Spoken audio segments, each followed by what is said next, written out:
My mom sold my car and demanded I pay for my sister's college, then kicked me out when I refused. I left something behind that changed everything. And now, they're begging for help. I'm 24, been working in IT support since I graduated community college 2 years ago. Nothing fancy, but I make decent money, around $45,000 a year, which isn't bad for someone my age in a smaller city. I've always been the responsible one in my family. While my younger sister Katie was partying through high school and barely scraping by with C's, I was working part-time jobs and saving every penny. My pride and joy was my 2019 Honda Civic. I'd saved for 2 years to buy it outright, no payments, completely mine. I know it's not a Ferrari or anything, but that car represented everything I'd worked for. Independence, responsibility, proof that I could make it on my own. My mom, Debbie, has always had this thing about fairness. But her version of fair usually meant I had to sacrifice so Katie could have what she wanted. Katie's the baby, the creative one, the one who just needs more support to find her way. I love my sister, don't get me wrong, but watching her get bailed out of every consequence while I had to earn everything got old real quick. My dad passed away when I was 16, and mom never remarried. She works as a nurse, makes decent money, but she's always been terrible with finances. Every month was a crisis, every unexpected expense was a catastrophe. Meanwhile, I watched her drop $200 on Katie's art supplies without blinking. Last March, Katie got accepted to State University for their art program. Tuition was $18,000 a year, plus room and board. Mom was over the moon, talking about how this was Katie's big chance and how we were all going to make it work. Katie was supposed to start in the fall, giving us about 6 months to figure out the money. Here's where it gets interesting. I'd been living at home to save money while I built up my emergency fund.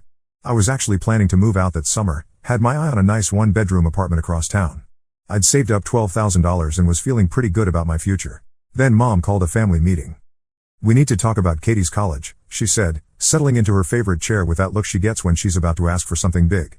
"The financial aid isn't covering everything, and we're short about $15,000 for the first year." I could see where this was going. "Mom, I can maybe help with a few hundred here and there, but..." "Actually," she interrupted, "I've been thinking. You don't really need that car, living so close to work. And Katie needs this opportunity." My stomach dropped. "What are you talking about?" "If we sell your Honda, that'll cover most of what we need. And you've got that savings account. Between the two, Katie's first year is paid for." I stared at her. "You want me to sell my car and give you my entire savings so Katie can go to art school?" "It's not giving, it's investing in family. Katie's going to be successful, and she'll pay you back." Katie, who'd been quiet this whole time, finally spoke up. "I mean, I'll totally pay you back once I'm established. Art majors make good money once they get going." I almost laughed. "Almost. Mom, that car is mine. I bought it with my own money. And my savings, that's for my apartment, my future." "Your future?" Mom's voice got that edge it gets when she's about to go nuclear. "What about Katie's future? What about family supporting family? What about me supporting me?" I shot back. "I've been helping out around here for years. I pay rent, I buy groceries, I fixed the water heater last month. When do I get to live my own life?"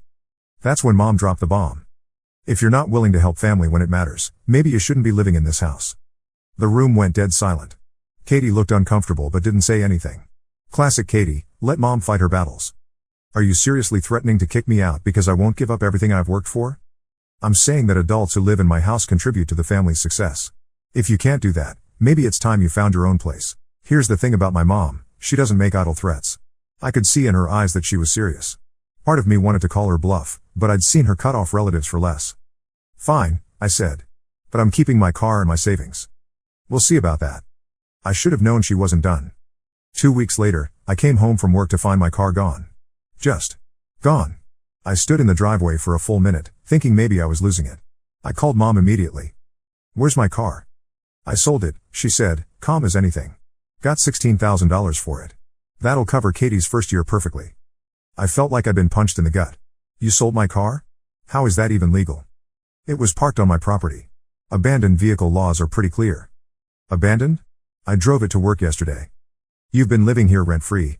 I pay you $400 a month." And I considered the car payment for back rent owed. I couldn't even speak. The sheer audacity of it was breathtaking. "You had no right," I finally managed. "I had every right. And if you don't like it, you know where the door is."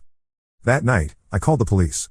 The officer who came out was sympathetic but explained that since I was living on her property and there'd been a dispute about payments, it was a civil matter. I'd have to take her to court, which would cost money I didn't have and take months I couldn't wait. I called a lawyer anyway. Consultation fee, $200 I couldn't spare. His advice? "You might win eventually, but it'll cost you more than the car's worth, and good luck collecting even if you do win." I was stuck. For the next week, I borrowed my coworker's old pickup to get to work. Mom acted like nothing had happened. Katie started posting Instagram stories about her college fund and how excited she was for state. Then came ultimatum number 2. I've been thinking, Mom said over dinner. Katie's going to need spending money, textbooks, all those extras. Your savings account would really help her get established. Absolutely not. I'm not asking, sweetheart. I'm telling you. Katie needs that money, and you're going to give it to her, or you can find somewhere else to live. You already stole my car. Now you want my savings too? I didn't steal anything. I solved a family problem. And now I'm solving another one. Katie looked up from her phone. Maybe you could get a student loan or something? I mean, you're not even going to college, so. That did it. I'm not going to college because I've been working to support myself. Something you might want to try sometime. Don't talk to your sister like that, Mom snapped. She's going to be an artist. She's contributing to culture. And I'm contributing to the electric bill. Not anymore, you're not. You've got until Sunday to decide. Either you help Katie, or you leave. 3 days. She gave me 3 days to choose between my entire financial future and homelessness. I spent those 3 days frantically calling friends, looking for a place to crash. My buddy Jason said I could use his couch for a few weeks, which wasn't ideal but was better than nothing. Sunday came. I packed my stuff into Jason's pickup, everything I owned fit in the back, which was pretty depressing when I thought about it. Mom watched from the porch like she was supervising a yard sale. Last chance, she said as I loaded my computer. Last chance for what? To let you destroy my life for Katie's art degree? To be part of this family. That stung more than I expected. I've been part of this family my whole life. I just never realized membership cost everything I owned. I was about to leave when I remembered something. 6 months earlier, Mom had asked me to help her set up online banking. She's not great with technology, so I'd done the whole thing, created accounts, set up passwords, linked everything together. She'd written down all the passwords in a little notebook she kept in the kitchen drawer. Now, I want to be clear about something. I didn't do what happened next out of malice. I was hurt, angry, and honestly a little panicked about my future. But I also remembered something Mom had forgotten. See, when I'd set up her banking, I'd also helped her open a high-yield savings account. She'd been putting money in it for years, her retirement fund, she called it. The account she'd apparently forgotten existed. I didn't take anything that wasn't mine. But I did something else. I called the IRS tip line. Here's what my mom didn't know I knew. For the past 3 years, she'd been getting paid cash under the table for weekend shifts at a private care facility. Nothing huge, maybe $8,000 a year, but money she'd never reported on her taxes. I knew because I'd seen the owner, Mrs. Whitaker, paying her in cash after shifts, and Mom had mentioned more than once how nice it was to have a little extra that the government doesn't need to know about. I also knew she'd been claiming Katie as a dependent even though Katie had been working seasonal retail jobs on and off for 2 years, never consistently enough to be independent, but definitely earning unreported income that should have been declared. And there was the small matter of the $3,000 business expense deductions she'd been taking for her freelance nursing consultations, which I'd helped her set up the paperwork for, and as far as I could tell, consisted of giving advice to neighbors in her kitchen. The IRS takes tax fraud seriously. Especially when someone's about to receive a large financial aid package based on falsified income information. I didn't report her to be vindictive. I reported her because it was the truth, and I was tired of watching her break rules while demanding I sacrifice everything to follow hers. I heard nothing for 2 months. I was crashing at Jason's place, working extra hours to save up for my own apartment. Jason had been letting me borrow his old pickup to get around, which was a lifesaver for apartment hunting. I'd managed to find a decent used car for $3,000, so I wasn't completely stranded. Life wasn't great, but I was managing. Then Jason told me Katie had called him, looking for my number. She sounds upset, he said. Like, really upset. I almost didn't call back. But curiosity got the better of me. Oh my gosh, finally, Katie said when she picked up. We need to talk. About what? About Mom. About college. About everything. She sounded like she'd been crying. Can we meet somewhere? We met at a coffee shop downtown. Katie looked rough, like she hadn't slept in days. She ordered a latte and then just stared at it. The IRS showed up at the house, she said finally. My stomach clenched. When? Last week. They had a warrant and everything.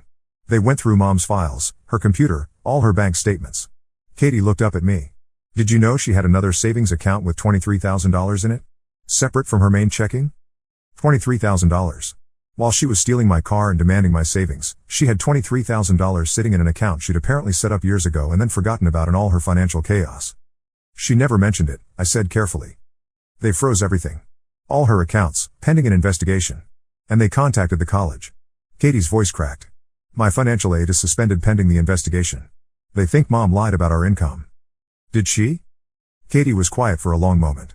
Yeah. She did. She's been getting paid cash for weekend work, and she never reported it. They found out everything. The coffee shop suddenly felt very quiet. There's more, Katie continued. Mrs. Whitaker put her on administrative leave pending the investigation, and she'll probably lose the weekend job permanently. And the care facility where Mom works full-time? They're reviewing her employment because of the fraud allegations. What does that mean for college? I can't go. Katie started crying again. My financial aid is suspended pending the investigation. Even if it gets reinstated, Mom can't afford her portion of the payments anymore.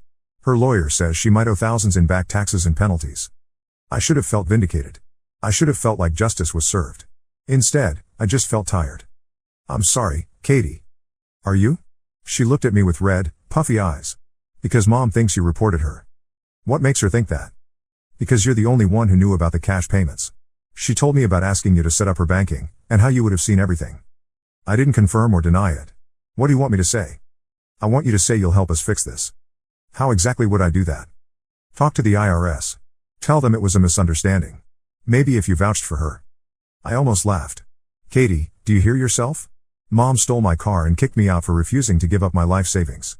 Now you want me to commit perjury to help her avoid the consequences of tax fraud? She's our mom. She stopped being my mom when she chose your college fund over her son. Katie was quiet for a minute. She's really sorry, you know. About the car, about everything. She knows she messed up. Sorry enough to give me back the $16,000 she stole? The money's already gone to the college. But she wants to make it right. How? She'll pay you back. With interest. Once this all gets sorted out. With what money? You just said she lost her weekend job and might lose her main job too. Katie didn't have an answer for that. A week later, Mom called me directly. I almost didn't answer, but something made me pick up. Hi, sweetheart. What do you want, Mom? I want to apologize. What I did.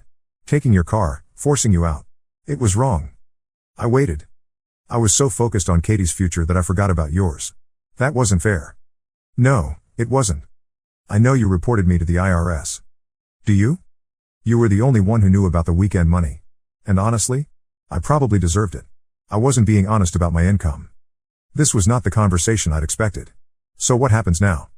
Now I face the consequences. My lawyer thinks I'll owe about $12,000 in back taxes and penalties. I'll probably lose the weekend job permanently. The main job is uncertain. That's rough. It is. But it's what I earned. She paused.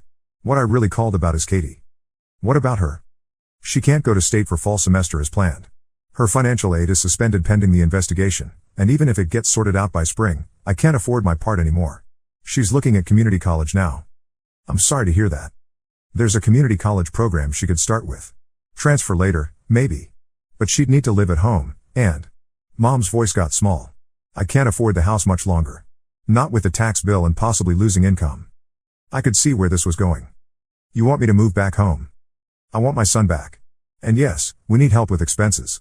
I know I don't deserve to ask, but you're asking anyway. I'm asking if you'd consider it. You'd pay less rent than wherever you're living now, Katie could commute to school, and we could be a family again. What about my car money? Long silence. I can't give that back right now. But I'll pay you back over time, with interest. I promise. Your promises don't mean much to me anymore, Mom. I know. But I'm hoping you'll give me a chance to rebuild that trust. I didn't answer right away. I told Mom I needed time to think, which was true. I also wanted to see how bad things really were. Over the next couple weeks, I did some digging. The house Mom was renting? The landlord had filed for foreclosure 3 months earlier. Mom was already 2 months behind on rent before the IRS situation.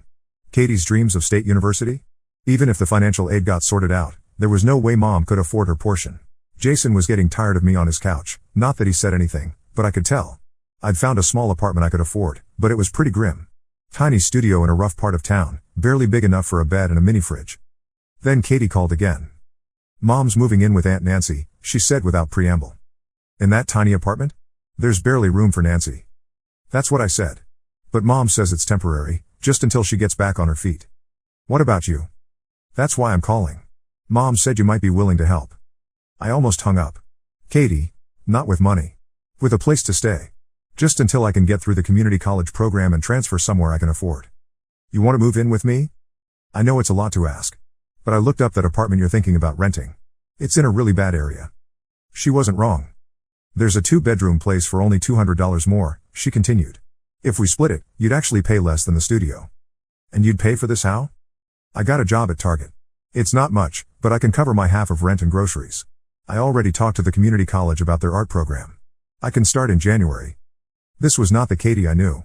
The Katie I knew had never held a job longer than a few months, always finding excuses to quit when things got challenging. What changed? I asked. Everything. Her voice was quiet. Watching mom lose everything because she couldn't be honest about money. Watching you get kicked out for refusing to enable it. I realized I've been living in a fantasy world. What do you mean? I mean I've been expecting everyone else to pay for my dreams while I contributed nothing. That's not sustainable, and it's not fair. I was quiet for a minute. Mom really messed up, Katie continued. What she did to you was unforgivable. But she's still our mom, and she's going to end up homeless if something doesn't change. That's not my responsibility. No, it's not. But maybe we could take care of each other instead of expecting her to take care of us. Here's the thing about revenge, it's supposed to feel good, right? You're supposed to get this rush of satisfaction when the person who wronged you finally faces consequences. But sitting in that coffee shop, listening to Katie talk about mom potentially losing everything, I mostly just felt empty. Yeah, mom had faced consequences. The IRS was going to make her pay back taxes with penalties.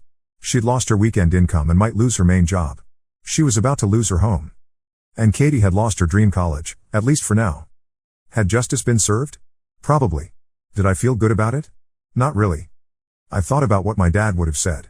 He always told me that being right isn't the same as being wise, and being wise isn't the same as being kind. I'll think about the apartment, I told Katie. Really? Really? But there would be rules. Like what? Like you pay your share on time, every time. Like you keep the place clean. Like you don't bring drama home from work or school. I can do that. And like we don't enable mom's bad decisions anymore. She made her choices, she lives with the consequences. We're not bailing her out. Agreed. And Katie? This is your chance to prove you've actually changed. Don't waste it. 2 weeks later, Katie and I moved into a decent 2-bedroom apartment in a safe part of town. She kept her word about everything: rent, cleanliness, responsibility. She started community college in January and has been getting A's and B's. She's talking about transferring to state as a junior, which would save a ton of money. Mom moved in with Aunt Nancy and has been paying off her tax debt slowly. She kept her main job, barely, and has been working extra shifts to make ends meet. We have dinner together once a month, and she's been genuinely working to rebuild trust. It's not the same as it was, and it might never be, but it's something. The crazy part? Katie and I have become actual friends.